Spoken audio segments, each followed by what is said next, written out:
All right, so here we are one day before the exam, 463,000 slides to go.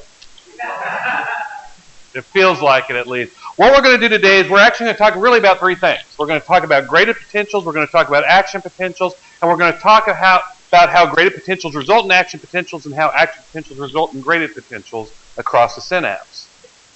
So what we have here is kind of a loop. And you recall what we were talking about before we left is we were kind of setting up this signaling pathway, this electrical pathway, talking about the neuron and setting up all the mechanisms that are going to be taking place over today. Now, just want to remind you that the flow of ions is going to be dependent upon electrical chemical gradient. All right. Potassium is the ion that generally moves out of a cell. Sodium, chlorine, calcium generally moves into a cell. Now, we're going to be focusing primarily on potassium and sodium and less on the other two, but know that in the future we might come across things that deal with calcium and chlorine, so just know which direction they go into the cell. Potassium is the weird one. Now, there are two different types of membrane potential changes that we're going to be focusing on. One's called the graded potential, one is called the action potential, and this little slide right here summarizes the differences between the two, even though it uses language that you don't necessarily understand. All right. So first off, graded potentials have varying strengths. In other words, the magnitude of a graded potential is dependent upon the magnitude of the stimulus. All right. They can be strong, they can be weak, they can be long, they can be short. So the duration is also something that can actually be differentiated or is unique about this. The thing about a graded potential, and remember, we're just thinking this is a term that describes something that we're going to look at. The graded potential also is what we refer to as a short-term signal or short-distance signal. It only travels a very short distance across a cell before it becomes diminished or weak. It kind of fades away. The thing, though, is that the graded potential is what gives rise to our action potential. There we go. All right. If the graded potential is strong enough, ultimately it can result in an action potential. And what's unique about the action potential is that it's basically the opposite of everything I just described. It's a very brief but a very large depolarization event. And this large depolarization event is something that never diminishes in strength. It doesn't have varying degrees of magnitude. It's one size fits all. All right. Now, action potentials are things that serve as long-distance signals. They travel the full length of the cell, depending on how long the cell is. And as I described, you have, for example, nerve fibers that travel down your arm from your spinal cord all the way down to your pinky. That's the length of one cell. And so an action potential would serve as a signal to go from one side of that cell all the way to the other. All right? And so they serve as very rapid signals that can travel long distances. Now, just to put this into perspective, just so you recognize this, if you step on a tack, do you think that's important information for you to know? Yes. So you want that information to go from where that tack has penetrated through the bottom of your foot up to the nervous system so it can make a decision on what you should do and send that information back very quickly. And this is the job of the action potential. Now, we're going to start with the graded potential. And remember what we said, it's a local signal. And so what this is a local disturbance or a local change in membrane potential. And because it occurs at varying degrees, it's going to be dependent upon the strength of the stimulus that starts it. Now, what I like to do when I talk about these potentials, I like to use demonstration. And so we're going to start the wave here. Ready? Let's do the wave. Do you see how far that goes? Not very. Pretty weak soft. That's a graded potential. It didn't travel very far. I mean, we had some good participants in the back. Good job. But for the most part, it was kind of weak sauce. It just kind of petered out. And, you know, over there on the periphery, you guys didn't care. You're like, oh, he'll never look over here. All right. That's kind of what a graded potential does. And you can see here is that the point at which we get a stimulus, and whatever the stimulus is, we'll get to that in just a moment. That point is the triggering event. And what happens is, and at least in this case, is we're going to allow sodium to come into the cell, and then that sodium results in a membrane potential change as the sodium travels away from the site of that triggering event. Much like everyone was kind of doing the wave from the triggering event when I stood in the front, it kind of moved out and away from that single point. All right? Now, the stronger the triggering event, the more channels you're going to open. The more channels you open, the more sodium comes in. The more sodium that comes in, the stronger the change in the potential. Now, what type of gates are you opening? Well, it depends on the type of stimulus. If you look up at light, you can see the light, or you can look around the room and you can see different things in the room. That's light penetrating through and activating a particular type of channel. All right? When you poke your finger with the needle, that would be mechanical. Actually, the light penetrating would be radiation type of energy, so it's kind of specific. But if you taste a piece of candy, chocolate, there, we'll talk about something that we all enjoy, chocolate. All right, when that chemical touches your taste bud, in order for what gives you that pleasure, that sense of chocolate, is that you've opened up a chemical gated channel. All right, you touch a hot stove, lift your hand up, that's a thermally gated channel. So different types of stimuli are going to open specific types of channels, which ultimately result in varying magnitudes depending upon how much stimulus you have. And again, remember the example I used. I said you can poke yourself with your pen like this and you can feel it. But if you grabbed your pen and jammed it in your arm, do you think you'd feel it a little bit more? Yeah. All right. Now, remember, the signal traveling up your brain is an action potential. But what we're doing here, where that stimulus is occurring, is the graded potential. All right? So it has two components to it. It has magnitude, which is going to be the strength, and it also has duration. All right? So I should put magnitude and duration. And so the longer the stimulus, the longer the duration. It's kind of easy. But it doesn't travel very far. It dies out. And in this next picture you can, well, I guess not. Yes, the next slide has that. All right? Yeah.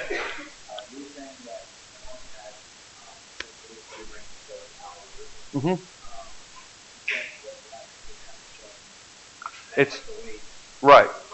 Right. So what we have here is, and what I was trying to describe, it's a two-part event. The graded potential, remember what I said, gives rise to the action potential. So when you step on the tach, what you've done is you've opened up mechanically gated channels that allow for sodium to come in. Now, in our little picture here, our stimulus is actually showing an axon. But let's put a needle at that point. And instead of having a gate there that's just kind of open, imagine that's a mechanically gated channel. And so when you cause deformation to the cell, that's going to open the channel, which is going to allow the sodium to come in. All right? So this region, this area that's depolarized, is temporarily depolarized. Part of the reason it's temporarily depolarized is because when the sodium comes in, it finds its opposite charge and becomes neutralized. And the other reason it's only for a very short period of time is because we have our pumps that take that sodium and throw it back out the cell. Right? So it's a very short-lived event. So short-lived that we can't actually conceive the short-livedness of it.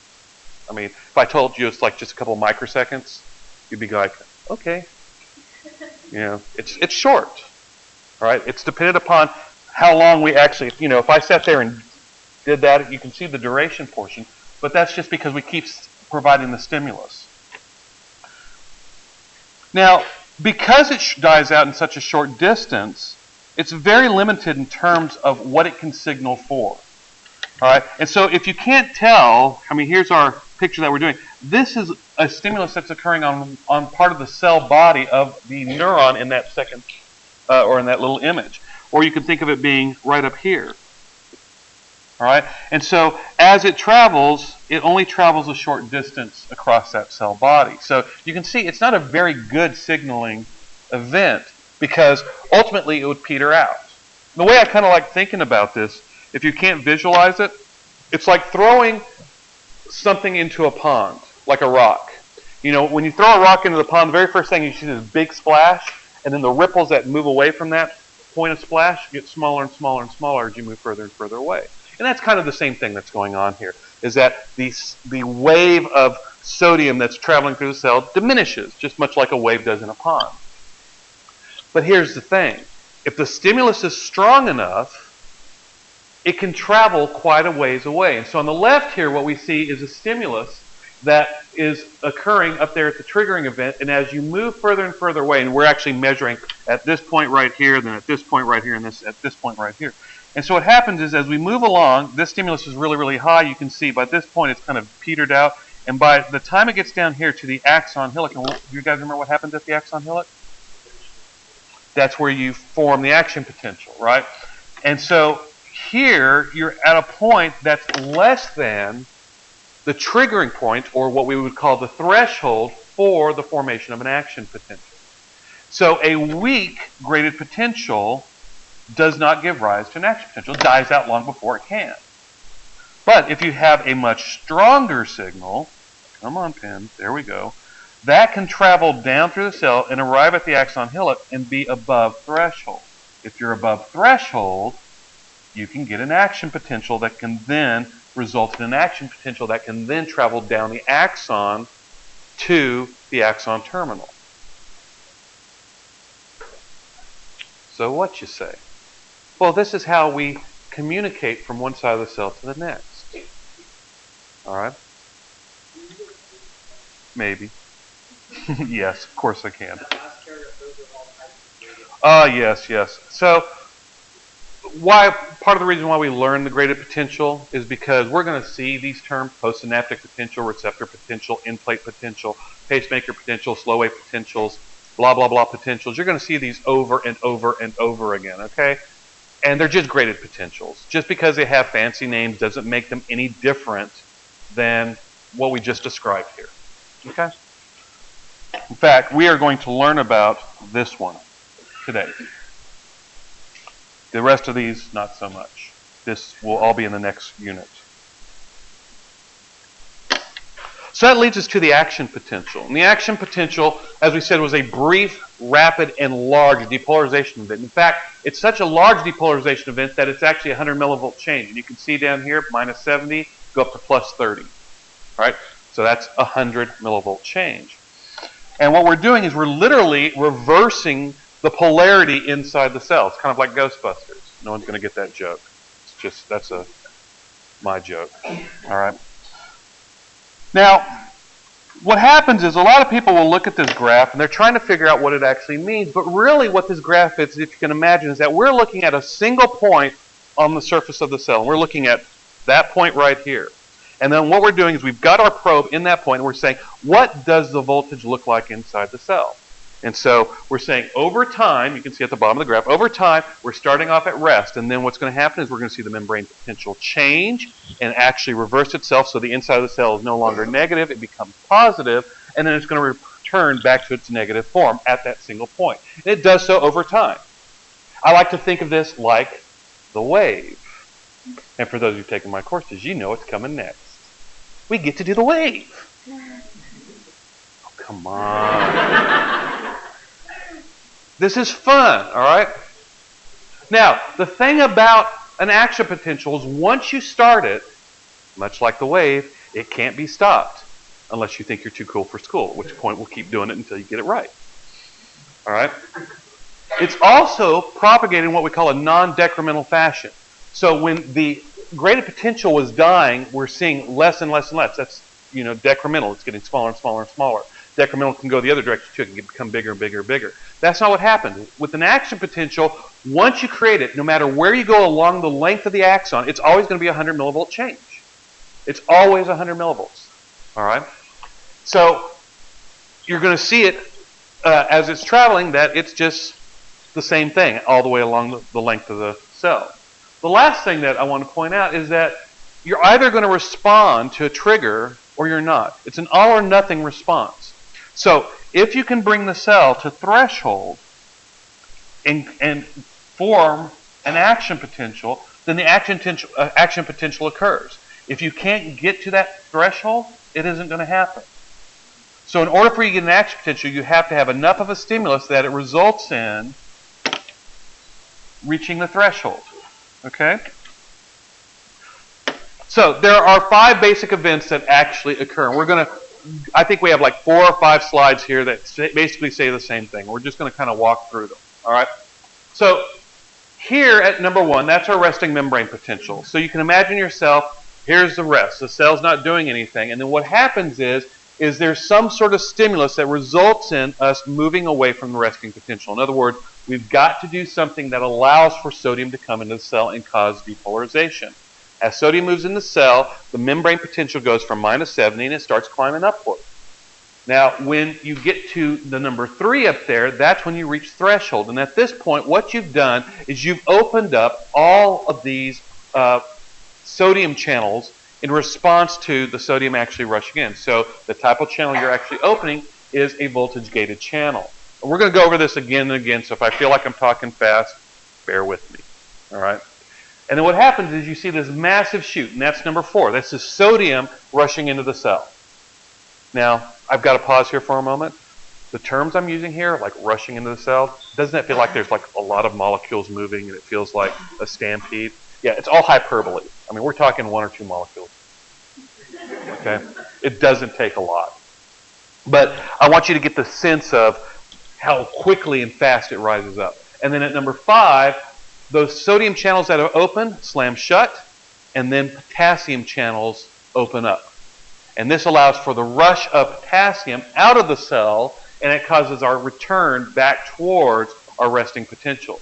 But much like you trying to slam on your brakes when the light turns red, and you're like right there, and you see the policeman, you hit the brakes, you kind of slide a little bit past where you're trying to stop, and that's what happens. You overshoot, or really it's not called the overshoot here. It's basically you are hyperpolarized below your resting potential. And at this point, you're going to slowly see the ions moving back and forth as a result of ions moving through the leak channels as well as through the sodium-potassium ATPase pump to bring you back up to rest, which is 8 and 9. And now at 9, we've returned back to rest. Yes? What's that? Yes. All right. Well, they're passive in the sense that we're not using energy to do this, but we do have to have some sort of stimulus and some sort of thing to open channels. And that's what we're going to walk through. Now, just to demonstrate, to see what we're actually talking about, we need to do the wave. All right? We have to do this so that you can see what's going on here. All right? So we're going to start the wave on this, and I always start over there, but we're going over this way. You guys know how to do the wave, right? So here's the stimulus. Do you see that? Wow. See, it propagated, right? Once I started over here, it just went the whole direction. Woohoo! All right.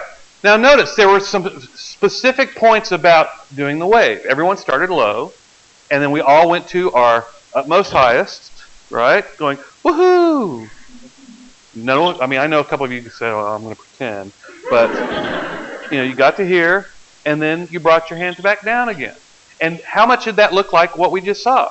I mean, did that look like this? Hands in my lap, hands way up in the air, hands back down in my lap again. There, it's a wave. And if we focused on a single person and said, now we're propagating the wave and we're pretending like the wave's coming along and here it comes, and there it goes. And do you see, that's all we've done, is we've looked at that single point.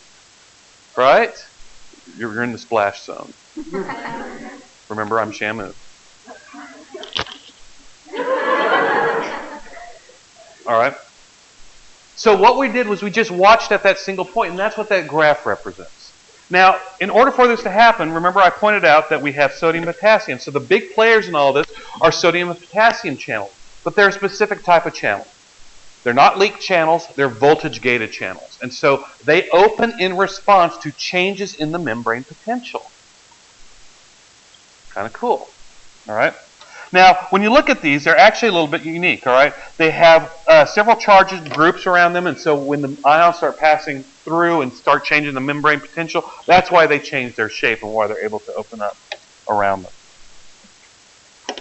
Now, we have to kind of talk about these because in understanding how these channels work allows you to understand why we get the type of activity that we do. And if you look at the voltage-gated sodium channel, you'll see that there are actually 2 gates here. All right, it's not 1 gate, it's 2.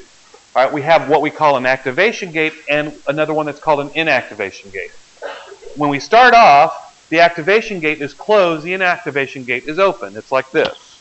All right, so when we stimulate the opening of the sodium gate or the voltage-gated channel, we open up the activation gate so sodium can rush through. But at the same time that we open this gate, we begin closing the inactivation gate.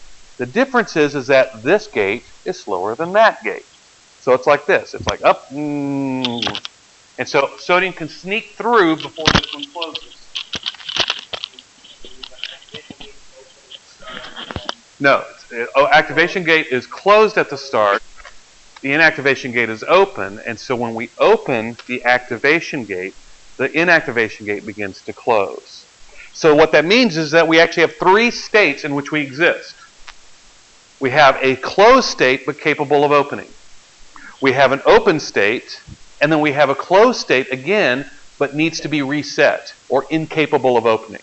And so what you have to do is you have to go through all three steps. So we go from A to B, or sorry, A to C to D. I don't know why it's screwed up like that, but whatever. And then we can't go back to C. We have to go all the way back and reset to get us to start the whole process over again.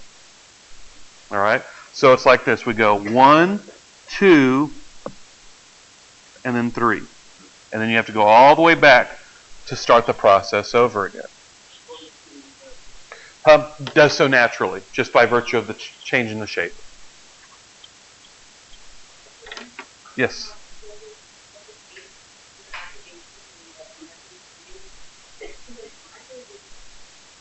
That's a good way to think about it. It's a 2-in-1 event. And actually, here's the thing that gets most confusing. All the things we're going to talk about occur all at the same time. They all have different speeds, and so that's why they appear that they happen at different times. All right? But we'll bear with that in just a moment, okay? Or we'll deal with that in just a moment. So when you open the sodium voltage-gated channel, or the voltage-gated sodium channel, at the same time you're closing it. It's just that the closing occurs slower. That makes sense? Kind of? Okay. The potassium channel is easier. It has one gate, so it exists in two states. Open, closed. Okay.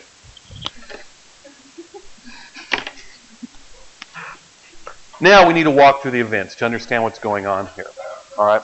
So when we're at rest, both of these voltage-gated channels are closed. Does that mean that sodium is not leaking through? No. Sodium's still leaking through the plasma membrane. Is potassium leaking through the plasma membrane? Yes. All right. But remember, we are at equilibrium at that -70. So no sodium and potassium can pass through these closed channels. All we got to do is figure out a way to open them. All right. Now, the majority of these channels, these sodium-potassium channels, are localized to the axon hillock. There's some throughout the cell, but most of them are found at the axon hillock. And so what happens is you can imagine we're going to get some sort of stimulation, say at the dendrite, which causes the movement of sodium into the cell, which then opens up some voltage-gated sodium channels. So if I'm opening up more voltage-gated channels that are sodium, does that mean more sodium comes in? Yeah. So what happens is sodium is leaking in. Well, let's see. I guess I'm kind of jumping the gun here. What I want to kind of get at here is that, remember, when we talked about this, we had very few sodium leak channels. There was like, for every one of those, we had about 50 of those, or 75 of those, depending on which book you want to look at. And so the membrane is dominated by potassium moving out versus sodium moving in. All right, time out. All right. So here we are at the triggering event. That's where I wanted to be. So the triggering event, recall, is some sort of stimulation that allows for sodium to move into the cell. What happens is as sodium begins to move into the cell, it's going to change the membrane potential. In other words, we start slowly moving away from that resting potential. When you start moving away from that resting potential, you now trigger the voltage-gated channels. If you trigger the voltage-gated channels, you're going to open up more sodium channels that allow more sodium to come in. If more sodium comes in, you move a little bit higher away from rest. And you keep doing that over and over and over again. In other words, what you have here is a positive feedback event. Right? If I'm opening up sodium-gated channels and it's sodium that's causing me to change my resting membrane potential, the more channels I open, the more that effect, or the greater effect sodium has on me moving up. Notice what this is. It's a positive feedback loop. And that's kind of what you're saying. All right, so here's your depolarization. Depolarization results in opening up the voltage-gated sodium channels, which allows sodium to enter in, which causes more depolarization. And then around and around the circle I go.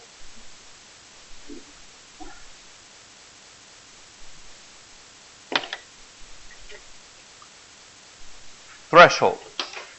You'll notice that everything that we're talking about actually results in some sort of significant change. So there's our second significant change, the threshold. Threshold is the point where you've opened up every available voltage-gated sodium channel.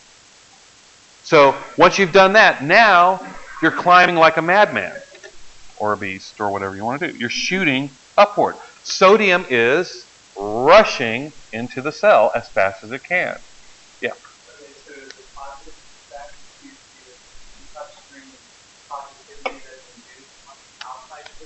Inside of the cell. Mm-hmm.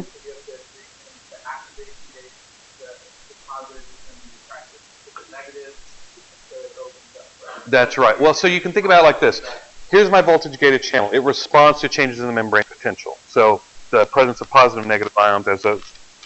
So as ions sneak through, fewer positive here, more positive here. Let's say it changes the opening. I should go like this now. Now I'm allowing more to come through, which will open up the next one, and the next one, the next. So what you're doing is you're seeing basically this accumulation of all these channels opening simultaneously to allow more sodium to come in. Is that the same thing that you're saying? Okay. Right. That's the positive feedback. It's more like an amplification event. Right. And so what's happening is by the time you're at threshold, what you've done is you've basically reversed the permeability of the membrane. So remember when we started everything off, we had the permeability of the membrane favored potassium moving out. And that's why I was at minus 70. Now what we've done is we've massively reversed it the other way. We've opened up so many sodium channels that we have more sodium moving in than potassium is moving out. And so that's why we see this massive spike.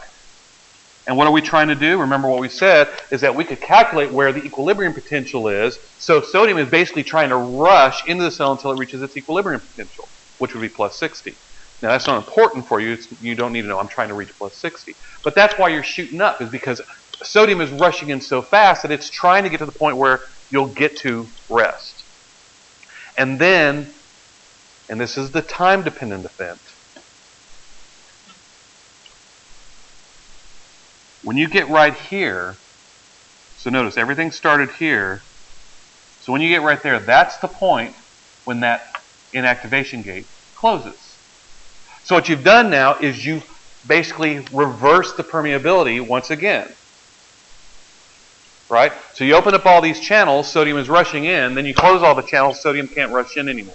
And if nothing else happened, then slowly but surely you'd kind of peter on down and get back down to where you started.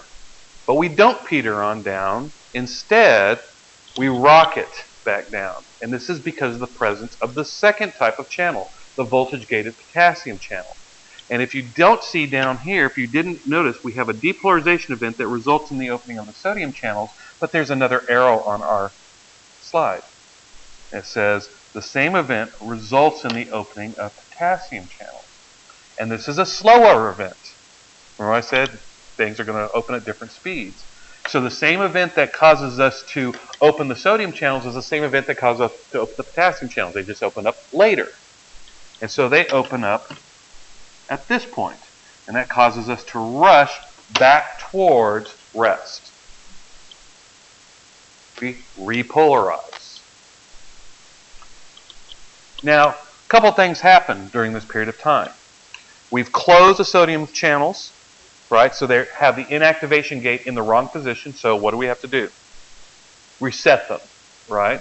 And then the other thing we're going to do is, by virtue of the nature of these channels, they're going to close back on their own. So potassium channels are going to slowly close as well. But they don't close all at the same time, because just as it took us a little bit of time to get to threshold, we're not opening everything simultaneously. There's kind of a lag. And so some channels are closing and some are remaining open for a little bit longer. And so we end up not just going here to threshold. What ends up happening is we end up overshooting our target, and we hyperpolarize while those remaining potassium channels close. And that's what brings us below our resting potential, why we're hyperpolarized. And then slowly, the ions will begin leaking back through their natural channels, natural leak channels. You have the sodium-potassium ATPase pump that's able to move the ions back and forth, and that will allow us to return back to our resting potential. Now, has I said anything that's horribly confusing here? And I know that there's many steps. I'm sure I'm probably going to go over it again. But does this seem kind of simple and straightforward that there's just a couple of events here that if you look at it, it's, we get rid of this ink. We basically have 1 event, 2 event, 3 event, 4 events. So there's 1, 2, 3, and then 4.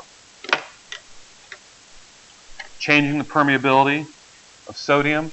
Here, sodium dominates. That P stands for permeability, by the way. Permeability dominates. At this point, we're going to reverse. We're going to change the permeability of sodium, and we're going to increase the permeability for potassium. Here, permeability of potassium dominates, and then here, we're returning everything back to normal. But because we overshot, it's going to take us a little bit of time to get back to where we started. Does that make more sense? Yeah. Right, it never will. And the reason for that, yeah, so what it's trying to do, it's trying to go from minus 70 to plus 60, but it can't do that because on its way up there at plus 30, it's that time-dependent event. Remember I said it's opening, and so it's slowly closing. So by the time it gets to plus 30, that's when you slam the door shut. Right, it's actually talking about that plus 60, but it'll never get there. So what you'll see is you go from minus 70 to plus 30. And so just like when we did the wave, everyone's hand can only go so high, you know, presuming you're all the same height and your arms are the same length. All right. Right. That's exactly right. Sodium stops immediately. Yeah. Uh-huh.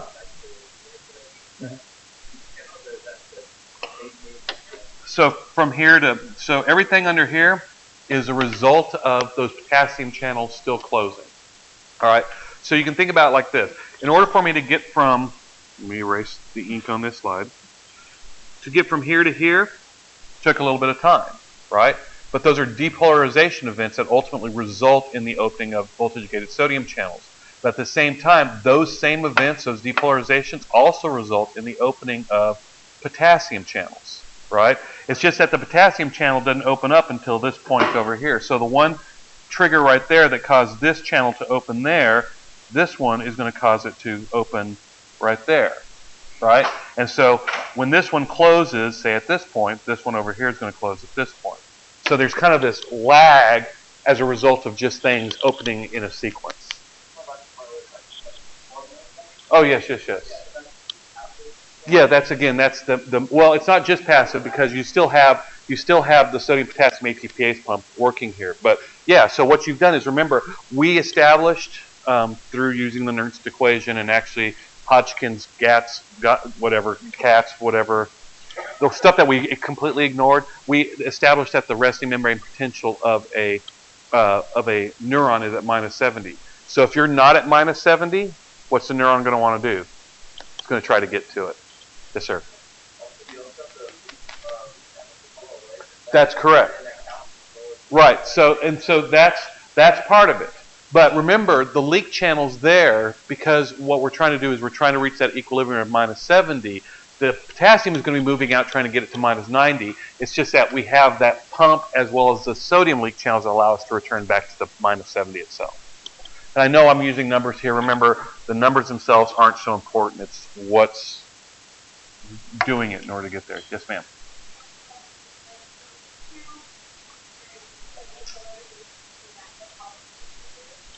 No, so the cause for the trigger is the presence of a channel that responds specifically to that sort of stimulation. All right. And in English, what that means is that you have some sort of channel that has some sort of response, like a mechanically gated channel or a ligand gated channel or a heat thermally gated channel, something that can detect a certain type of stimulation. And when that stimulation occurs, then that's going to cause the channel to open, which allows the sodium to come in. And then when the sodium comes in, that's changing the membrane potential, which results in the opening of the voltage-gated channels. All right? So it's kind of a two-parter, right? You would never feel... Well, let me put it this way. Anyone here like to eat really, really spicy food? Yeah, I mean, love it. Have you ever had a ghost pepper? No. Aha! Yeah, people are too scared. You should be. I mean, they are not fun. All right? You know, it's what people eat to prove how...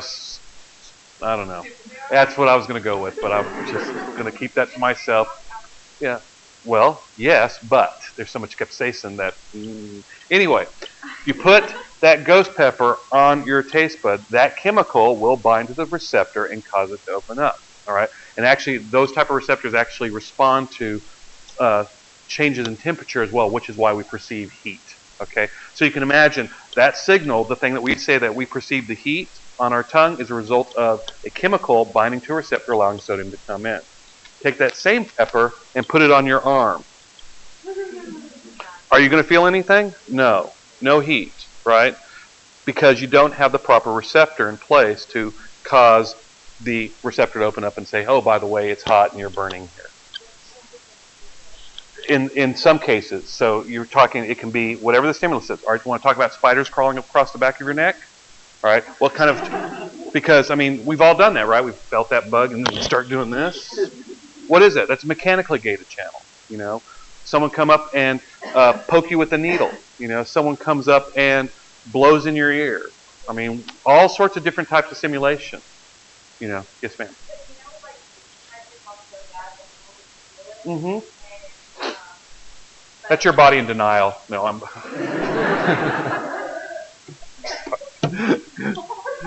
No, so, I mean, part of that is that's, you know, the perception of pain, which we'll talk about in the next unit, and actual pain. In other words, the damage that the body detects are two different things. All right. For example, have you seen people walk? I mean, I know this is an aside and we have about 1,000 slides to go through. But have you ever seen people walk across coals and they say, oh, I can't feel a thing? Yeah, okay, so you can tell yourself you don't feel anything, but I can guarantee you there are receptors on the bottom of your feet saying, damage, damage, damage, damage, damage, stop. All right. Or just as another example, anyone here like to run? I mean, like long distances. I mean, you get out there, you start running 1 mile, 2 miles, 3 miles, 4. I mean, it's fun, right? Yeah, you're lying to yourself. You know that runner's high? You know, those endorphins your body's producing? What is an endorphin? It's an analgesic. Your body's telling you, stop doing this, you're killing me. And I'm going to pretend like it's not happening. I'm going to get myself stoned.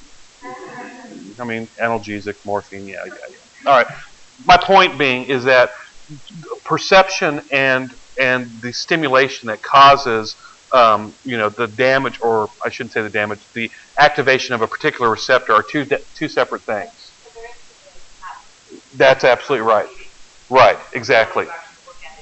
That could very well be the case. Yeah.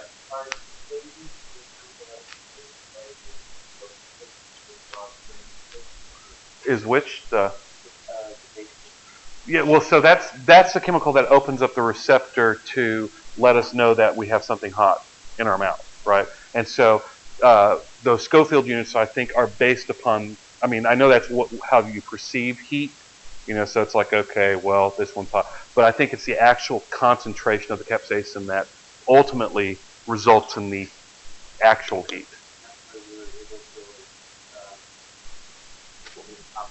Well, so capsaicin is a specific chemical that's found in peppers that result in activation of that particular receptor. They just bind to a particular receptor. But if you're talking about, if I put capsaicin on my arm, I'm not ever going to feel that. I don't have the appropriate receptors. But can I go get a match and put it against my arm and feel heat? Certainly. There's thermally gated channels on my arm that can do that. So remember, when we talk about receptors, you have to talk about the specific thing that can actually activate them. They have a high degree of specificity to them. Yeah. Yeah, that's just so wrong. Yeah. Yeah. So again, you're talking about the proper and the appropriate receptors to actually detect certain types of chemicals. And so, I mean, if you actually get peppers on your hands, if you work with peppers for a long period of time, you're going to actually feel it as those molecules start penetrating and start activating thermally gated channels on your fingers. Anyone who's ever peeled peppers will know this. I'm sure no one in here has done it. See, I grew up in West Texas, and, you know, you've done it? No. Okay. Okay.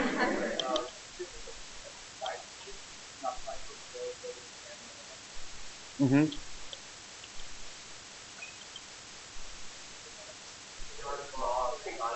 Yeah, I see what it's saying, and I'm trying to interpret why the comma's in a place. Really, the way to stop the cycle is that. What they're saying is that if you have a slower sodium channel, inactivation gates. I'm not sure what they're saying there. I mean, I'm probably what it is my mind right now is racing on something else, and I'm just not. The words make no sense to me at this moment. Yes. Oh, I should remind you, if I don't cover everything, test is more detailed. So when the hot and cold are the same, that damage or No, hot and cold are just variations in temperature, and so you're activating specific specific thermal receptors, which again is stuff that we'll talk about in the next unit, that deals with detection of temperatures within a specific range. All right. Remember, there's no such thing as cold. Cold is just the absence of heat. When you're talking about the shape of the closed to ready to release channel, is there enough of a change in pH that makes it so It's literally the voltage because the presence of the charged moiety is on the molecule.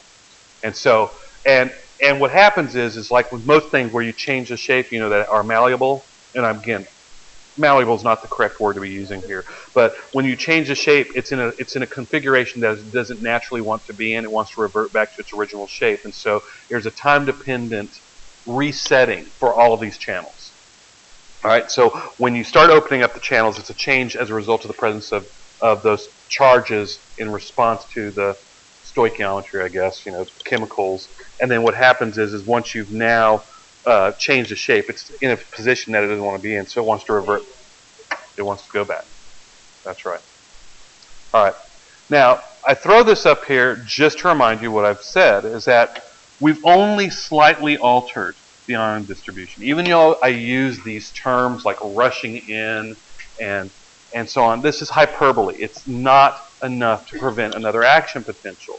All right. So a couple of molecules moving back and forth across the membrane to cause these massive changes. All right. So we're basically saying that the relative concentrations stay more or less essentially the same. So remember what we said is that like the osmolarity or the molar concentrations of sodium, potassium, if we were to look at them through the eyes of the action potential, they don't differ. All right. It's 150 millimolar versus 5 millimolar. And it stays like that. Even if you have many, many action potentials and you do start making some changes where it'll be very slight changes, you actually have the sodium potassium ATPase pump to actually ensure that the concentrations really stay around that 150 millimolar and 5 millimolar range and 10 or 15 millimolar and 150, for each of the individuals. Fair comment or question? Yeah. Does that make sense? In other words, when you're thinking of these events occurring, don't think of them as massive changes to the microenvironments in the cell and outside the cell. Voltage changes are not big changes. We're not talking many, many molecules. We're talking very few molecules that cause these massive voltage changes.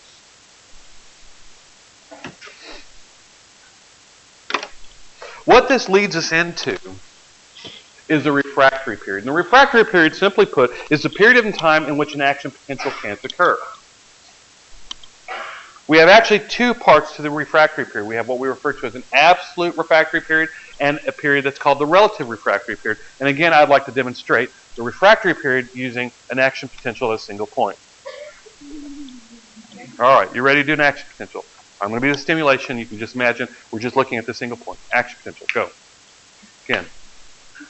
Again. Again. Again. Again. Yeah, I'm in my refractory. All right, keep going. Faster, faster, faster, faster. Can you keep up? No. See, he can't keep up because even though the stimulation is coming on, the definition of an action potential, at least with regard to the wave, is that a true wave is all the way up and all the way back down. This is not a wave. Right? That's a kind of dance, as you can see. All right? And so what we have here is a period of time in which you cannot do another portion of the wave until you've returned back to a point where you can come back up again. So the absolute refractory period is the period in time in which you cannot have another action potential. All right? And that's represented here during this period of time of climbing and returning back. All right? Now, there's a reason why it's absolute. And it has to do with the nature of the channels themselves. If I open up all the channels and I'm allowing all the sodium that can possibly rush in, can I make more sodium rush in? No. The rate is determined by how many molecules can go through each of the channels and how many channels I've opened. If I've opened them all, that's as fast as it can go, right? So that would be absolute, right? So on the upswing, if I'm, sorry, on the I want to erase all and I want to go back to pen. On the upswing, when my action potential is going up, when I'm allowing sodium to come in, if I trigger to have another action potential, I can't open up any more channels. So I can't force another action potential to occur. Does that make sense? All right. On the downswing, just in regard to the sodium channel, remember we had two gates. One is called the activation gate, one's called the inactivation gate. When the inactivation gate closes, we have to reset the whole system. So on the downward slope, if I get another action potential, I can't open channels that aren't capable of opening. So I have to wait till those channels actually reset themselves before I can reopen them. And so the period of time that takes place, and this is again based on the cartoon, is that period right there. Similarly, let's think about the potassium channel. All right? Let's say I'm in that period of time where I am going to open, or I'm capable of opening sodium channels, but all my potassium channels are open. All right? So in other words, the degree of permeability of the membrane is dominated by potassium. I don't have enough sodium channels to overcome that dominance. And so on the downswing, I have to deal with not only the sodium channels, but I also have to deal with those potassium channels. And it's only after a certain period of time where enough of those sodium channels have reset themselves and enough of those potassium channels have closed that I'm now capable of getting an action potential.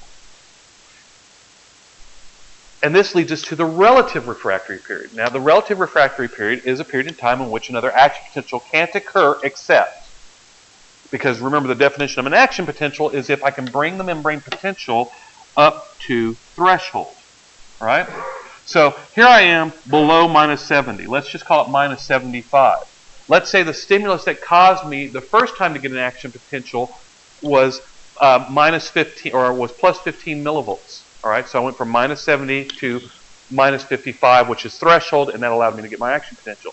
If I'm at minus 75 and I use plus 15 millivolts, will that take me up to threshold again? No. What do I need? I need more volts. I need to have a stronger stimulus. And so during the period of the relative refractory period, I need a stronger stimulus to get me to threshold. All right? So the purpose of the refractory period is really to limit the frequency of the action potentials. Now this is important because of how action potentials are actually used. Remember what we said about the action potential. The action potential has a absolute size. It's an all or nothing response. You either get plus 30 or you don't at all. And if you don't get to plus 30, or I'm sorry, if you don't reach threshold, nothing happens. So how does the body distinguish between varying strengths of stimulus? In other words, if I poke you with the needle or I stab you with the needle, how does the body know the difference?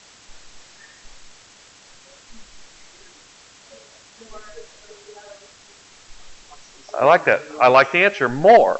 I do. It's because it's true. It is more. It's hopefully you're stimulating more neurons, so you get more of a signal. But the other is the frequency at which it sends the action potentials. So a small signal, something, a low magnitude stimulus will result in few action potentials, but a large stimulus or a large magnitude stimulus will result in many action potentials. Now we'll learn more about this a little bit later, but I wanted you to see that, remember, when we're talking about an action potential, because it has a specific height, that we have to use code in order for the body to understand, or the brain to understand, what that action potential means. All right? Put another way, for those of you who are familiar with Morse code is basically dots and dashes, right? And whatever the combination of the dots and dashes gives you a message. Think about binary. What's binary? It's ones and zeros. I mean, our language is actually more or less the same thing. This just happens to be 26 letters in our alphabet. So the idea here is we're creating an alphabet for the body to understand. It just has to do with the number of action potentials and what that means. And I'll get into that in more detail a little bit later. Oh, well, look, that's what it says right there. I knew this slide was in here someplace. That's what this is trying to show you. There's a weak stimulus, and you see, okay, there's a series of action potentials, and so you're going to get few action potentials, but if you get a stronger stimulus, then boom, boom, boom, you get more action potentials.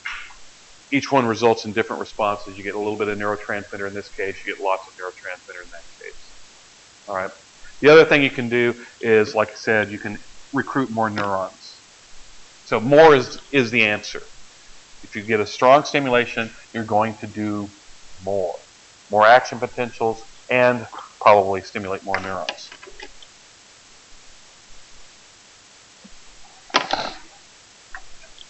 Now, the action potential is conducted along the length of the axon. It initiates at the axon hillock, just as we described, and then it's going to be propagated down the axon.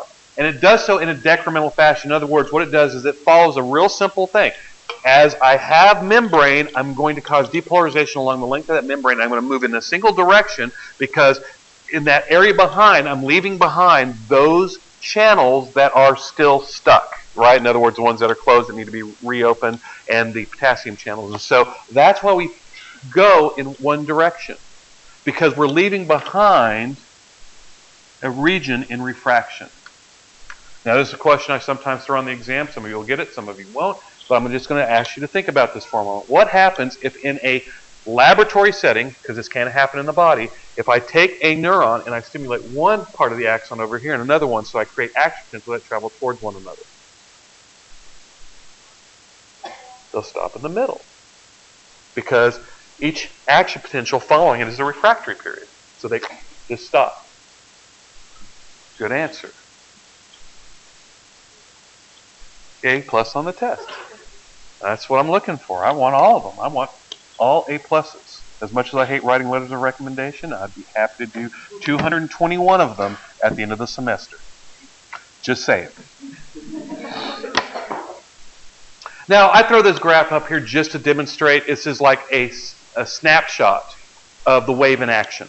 All right? So if we said, do the wave, and the wave was traveling through, and then I said, took a picture, we'd see some people like this. We'd see the people looking and waiting, and their hands would be here. Some people would be down here as we're looking. And that's all we're doing in this little picture here. So if you can't visualize this, don't worry about it. It's just try to demonstrate an action potential in motion across an axon and kind of doing a freeze frame.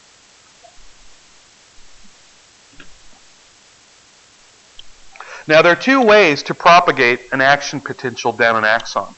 We use two different methods of propagation. We have what is called contiguous, which should be easy to see because it looks like continuous.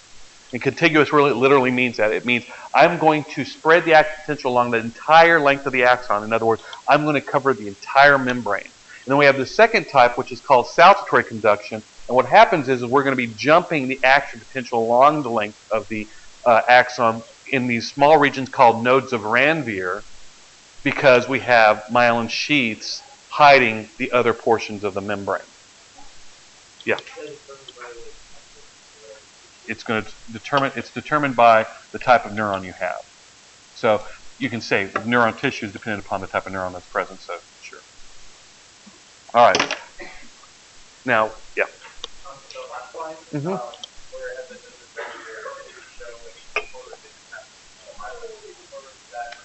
That's true, and we're going to come back to that in a minute. I want to kind of explain why we even have this, and then we're going to come back and we're going to look at a picture that's even more difficult to understand. No, it's the same thing. It's just poorly drawn. All of these are poorly drawn pictures, but you're all smart and you're all getting this. All right. So speed of an action potential is dependent upon two things. It can be the diameter of the fiber. So the smaller the fiber, the more resistance you're going to have, the harder it is to move things along. And so we want to make something go fast. We make a big, fatter axon. Problem is we have finite space in our bodies, and so if we were to make all our important axons as fat as they could possibly be to allow the signals to move as fast as they possibly can, our bodies would no longer be the sizes that they are. They'd be much larger, at which point we'd have to see a chicken and egg problem where everything gets bigger and bigger and bigger and bigger, and it doesn't work that way. Does that make sense? Right. So what happens is that the body came up with a mechanism that just makes perfect sense. Why don't we actually insulate our axons so that we don't have to actually cover the full distance? And this is what the purpose of myelin is. And it's done by those two types of glial cells, the Schwann cell in the periphery, the oligodendrocyte in the central nervous system. And what it does is it actually creates a zone where the action potential can occur and creates these other zones where no action potentials can occur. And so what this picture tries to show you is what this myelin sheath looks like. And these are actually Schwann cells because they're easier. They individually wrap themselves around. And so it's kind of like this. I mean, if you can imagine the piece of chalk right here, which I know is a terrible example, is our axon, my hand wrapping around the chalk, and then my hand, there we go, and that's a myelin sheath. And what we have is a little itsy-bitsy, teeny tiny bit of space where action potentials can occur. And the space from here to here is just far enough that this area can then affect the next area, like so, and all the way down the line. Yeah. Why not smaller and smaller neurons? Well, because the nephron, remember, with regard to the neuron, you don't want smaller because smaller is going to slow down the process. All right. The example I've tried to use in the past, but I don't know enough electronics, is like, think about the wire that you use to power a stereo system. I mean, which type of gauge do you want? Do you want the big fat stuff or you want the itsy bitsy teeny tiny stuff? Right. The fatter it is, the better it is. At least that's what they tell you, and then they charge you more. All right. Because there's less resistance, so that means the signals can move very, very quickly through the wire. And it's the same principle that's being applied here. Oh, so you're talking, what if we had shorter neurons? Well, then what you have to do is you have to think about this, is that between each neuron, there's a delay because we have to convert the electrical signal into a chemical, and movement of chemicals is much, much slower. And so it ends up really lengthening the period of time in between. All right. So what the myelin does, it serves as a way to increase the speed by keeping the axon small, but still allowing the impulses to travel faster. And the example here is 50 times faster. The other benefit to this is that it actually consumes less energy.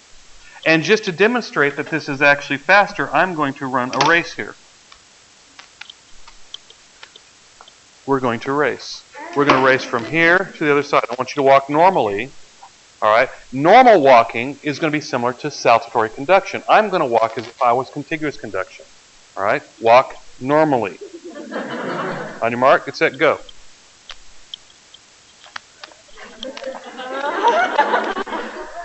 Was he faster? Okay, let's try this again. Walk normally. Go. Now, did we cover the same amount of space? You can have a seat, thanks. Yes. All right. But did he have to put his foot on every inch of tile in order to get to the other side of the room? No. He jumped over portions, literally jumped over portions. I'm jumping over the portion of the floor. That's the advantage of saltatory conduction. It allows you to skip over a portion of the axon, whereas contiguous conduction forces you to cover every millimeter of space. And so it slows down the rate of which you can travel. So the node of Ranvier is this area right here. Okay, all three of those. And that's where the action potential is occurring. The movement of the ions back and forth within that node of Ranvier is close enough to the next node of Ranvier that the action potential can be propagated and continued along that line. So literally, that's what it does. It hops from one point to the next. Saltatory.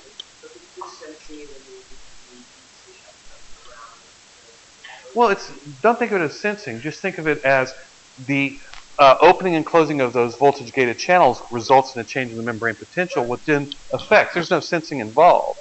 They're not part of that positive feedback loop. It is. So as the ions pass through here, those ions have to travel. right? Which will cause a change in the membrane potential here, which will then open up these channels, which will allow more sodium to come in, so on and so forth. The difference is the distance at which it travels. I mean, think about it this way. I mean, when we walk like this, right? I mean, this is pretty normal. I mean, no one walks like this. I mean, this just doesn't work. You know, it has to be a short enough distance that our balance is maintained. And that's kind of what's going on here. There's enough distance that we're skipping a majority of the membrane, but at the same time, we're close enough together that those little areas affect one another. Does that make sense? Yeah, I was confused about how the local ions would block itself and fluid because they're traveling inside the cell. Well, they kind of are. They're just traveling down to, in terms of they're traveling to where there's a negative area. You know, and so, you know, obviously the first ones that come through are going to find a negative charge, and then the next one has to move further away, and so on and so forth. All right. So yeah, but see, what they're not showing you is that as the positive charges move out here, you know, you're drawing positive charges away from areas, so this becomes a little bit less every single solitary time. Yeah, but because they're close enough to each other, they always will. That's the beauty of it. And this just summarizes that statement. It's always faster because it only needs to be regenerated at each of those nodes. All right? It doesn't have to be regenerated at each solitary millimeter or micrometer or whatever short distance you're thinking about for each of these neurons. Now, the whole reason we talked about this stuff, and let's see if I can do the last couple slides in the next 20 minutes. How many slides do I have? Like 40? 40 to go? Has to do with synapses. All right? That's the whole point of all this stuff, is to get to the synapse. Because remember, the purpose of the action potential is to travel along the length of the axon, come down the axon terminal to cause a release of a chemical that then affect the next cell. Cause a greater potential, which ultimately will hopefully cause an action potential, so on and so forth. So the synapse, simply put, is that junction between an axon terminal, should have circled the whole word, and the membrane of another cell. We term the cell that's on the giving side as the presynaptic cell, and then the one on the receiving side is the postsynaptic cell.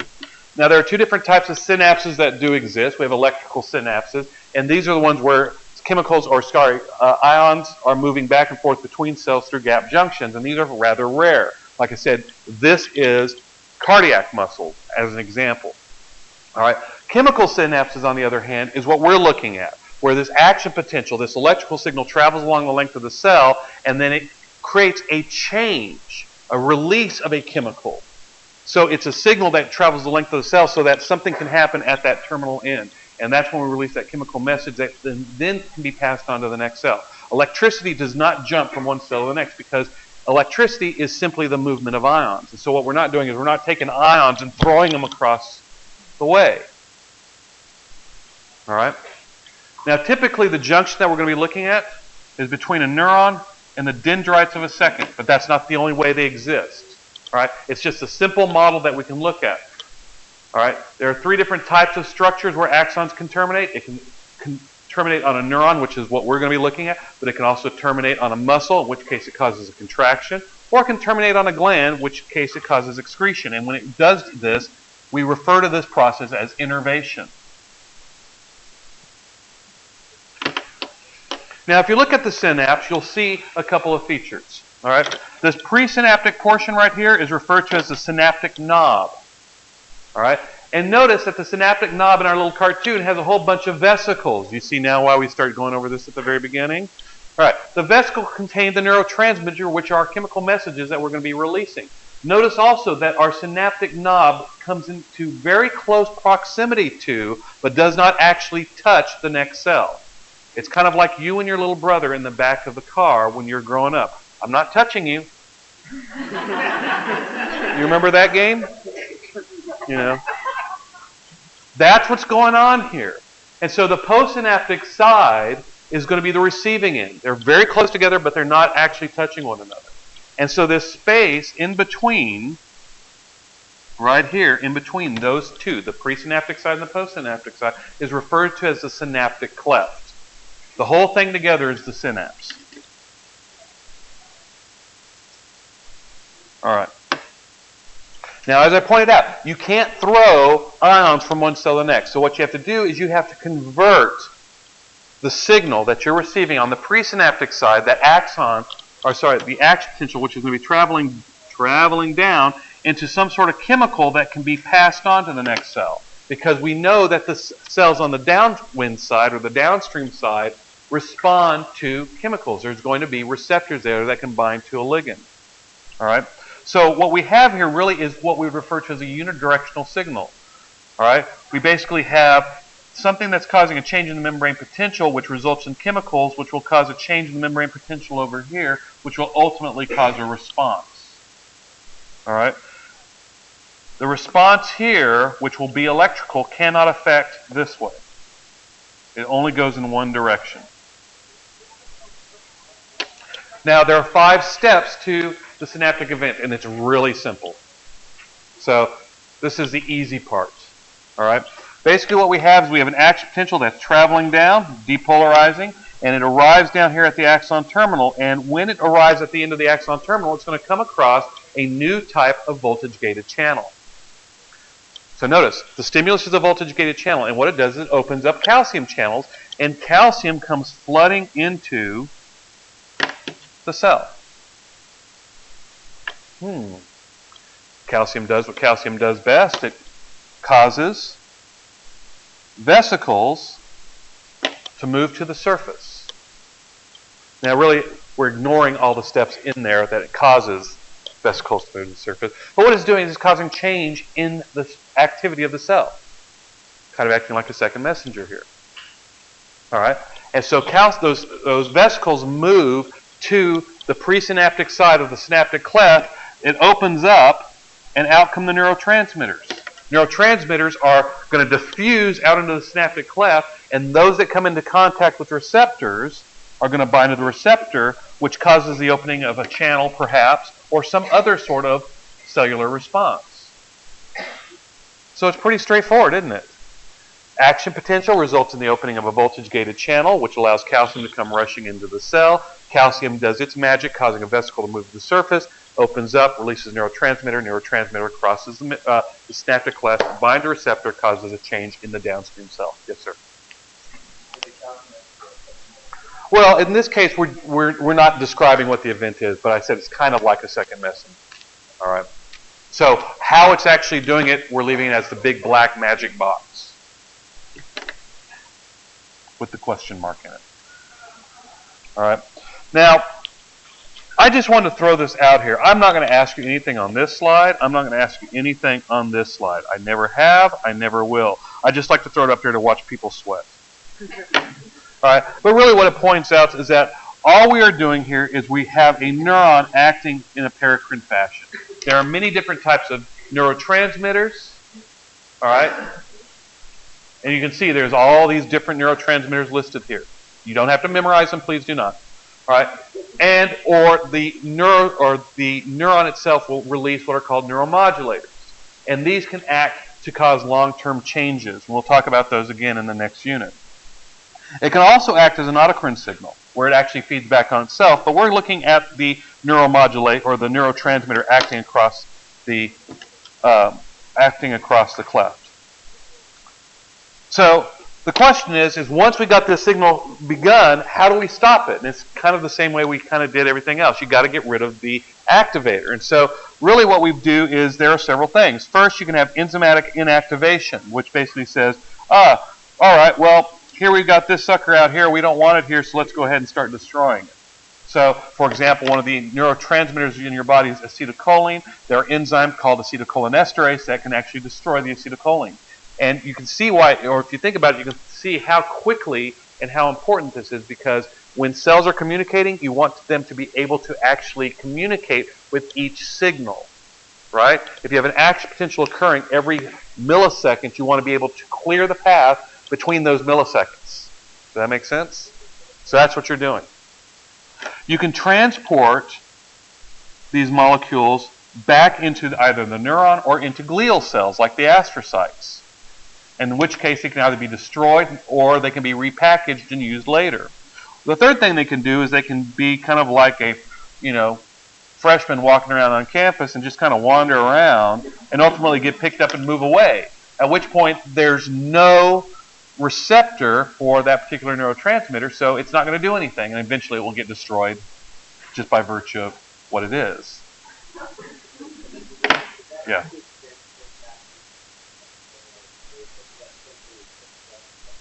Yeah, it would be a selective uptake of the neurotransmitter. Absolutely right. Now, I throw this up here again. It has to do with speed, and so obviously, if you are binding directly to a ligand-gated channel and you allow for the movement of ions, that's going to be pretty quick. But if you're binding to something that has a pathway in it, that's going to be a lot slower, right? So channels are faster than pathways, but either of these two things can actually occur.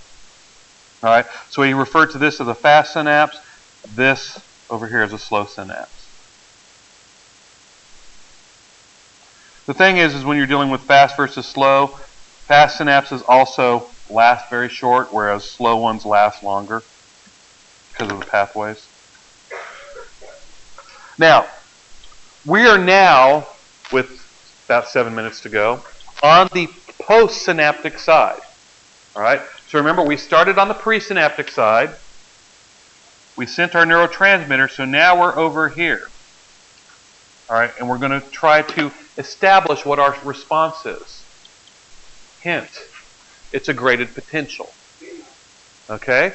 So we've come full circle back around. All right. We have two different types of synapses in our body. We have what we refer to as excitatory synapses, which is how we always think of synapses because we think of things being turned on. But we often forget about the other one, which is the inhibitory synapse, where we're turning something off. All right?